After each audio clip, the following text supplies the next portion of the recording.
Please be seated. The jury is no longer present.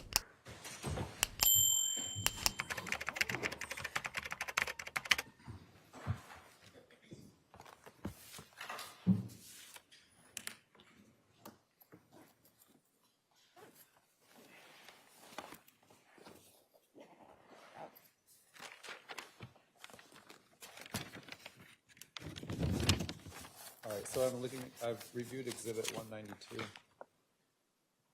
The line of your question was to establish that this witness has had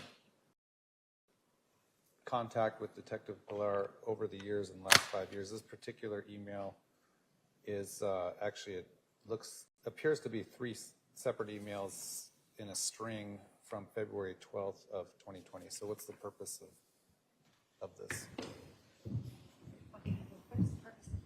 Yeah, are you trying to admit it? What are you? I would like to ask him about it.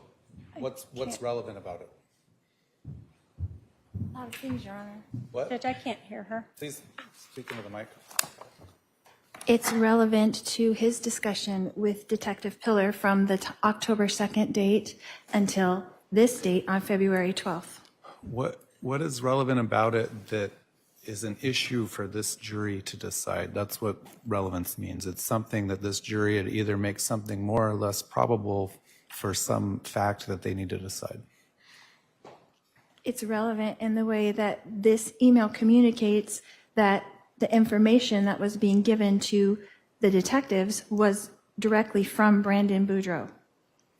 I know, but what in the content of that email is relevant for this case?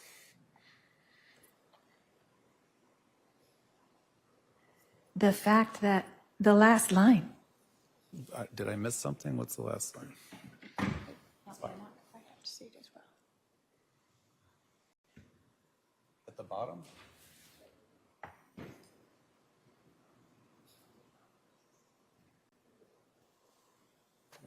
That's, okay, hold on. Make sure everyone can hear you and the court reporter can hear you. I would have to ask to see that as well. I don't. So know what she's the talking last about. line was Detective Pilar writes, is it Pilar or Pillar? Pillar, like a pillar in a building. Pillar. sir. Detective Pillar writes, this information is requested so we can see if Melanie has any financial gain from your death, basically, correct? Correct. Okay, so that creates motive for Melanie. It seems like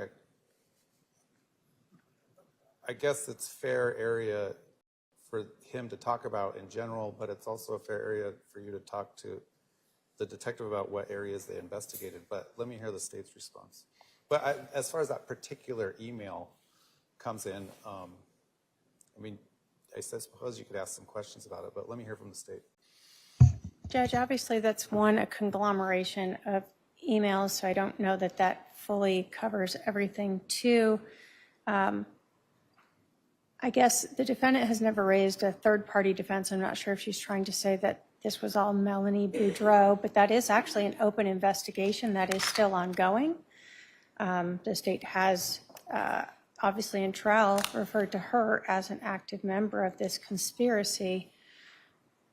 So I'm not sure if she's trying to admit that or just question him if he was providing information to the police. But the last thing I will, again, just in terms of opening the door, is she's made a big deal about the number of calls and text messages. And as I've indicated, there is still an open investigation against Melanie Boudreaux. And so many of that information might relate to that case, or it might also relate to the Tammy Daybell case, because there was information about that, as well as the Charles Vallow case. So to infer that all of those conversations related solely to this defendant, this incident, October 2nd, is probably a little disingenuous.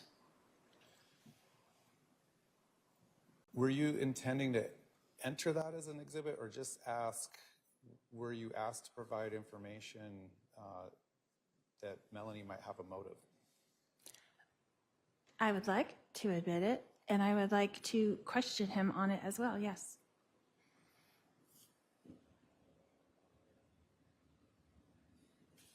What is the bait page on It's that? Bates 5465. I don't know that there's anything in it that's particularly misleading or anything like that to the jury. I don't know how relevant it is, but I think to the extent that there may have been some questions about Melanie's participation and whether or not she had a motive are relevant.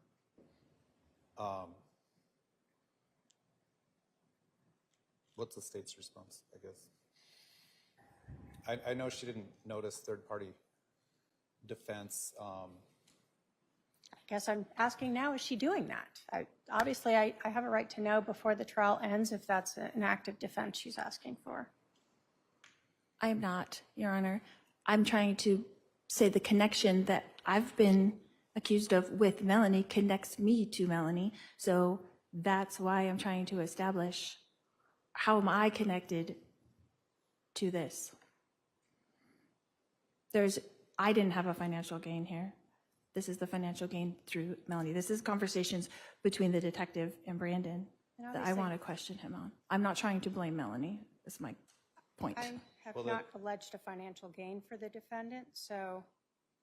What was that? I'm sorry. Said I have not alleged a financial gain. I've not alleged much of a motive because we are trying to keep out much of that. So I guess, again, if we're going to start going into motives, then we have prior instance of the defendant having financial gain in the previous trial that we did here. So if we want to go into the whole overarching financial scheme and cult activities, then we can do that. But again, the state had decided not to bring in any of that. If we're going to do that, then obviously we'll change who all of our witnesses are. All right, let me, rather than just make a knee-jerk ruling, I'll think about it. We'll take this up at about 1:10. So please be ready to go at 1:10. All right, thank you. The parties are present, the jury is not present.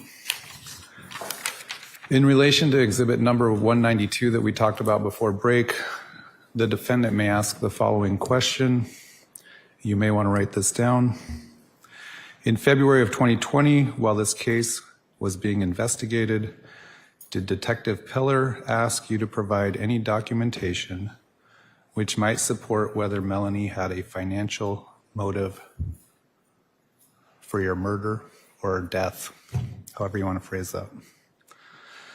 The state may also ask follow-up questions on whether or not any financial motive existed, such as a life insurance policy. I don't know the answer to that, if she was the beneficiary of a life insurance policy. Additionally, the defendant has opened the door somewhat, and for now the state may ask in redirect a question along the lines of, all the communication you had with Detective Pillar in the last 5.5 years was not solely about this case, correct? Some of your communications with Detective Pillar were related to a separate investigation, correct? To the extent the door gets opened further than that, I guess depends on where the defendant goes for the rest of her cross.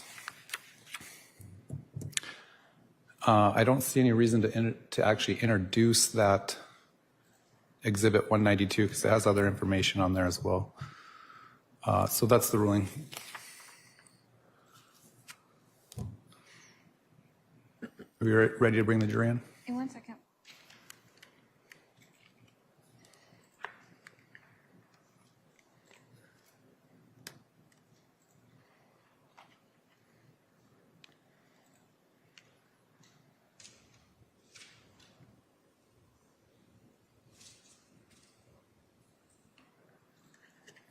And just to get ahead of the ball, when Detective Pillar eventually testifies, you would also be allowed to ask if he sought that type of information and why he would seek that type of information.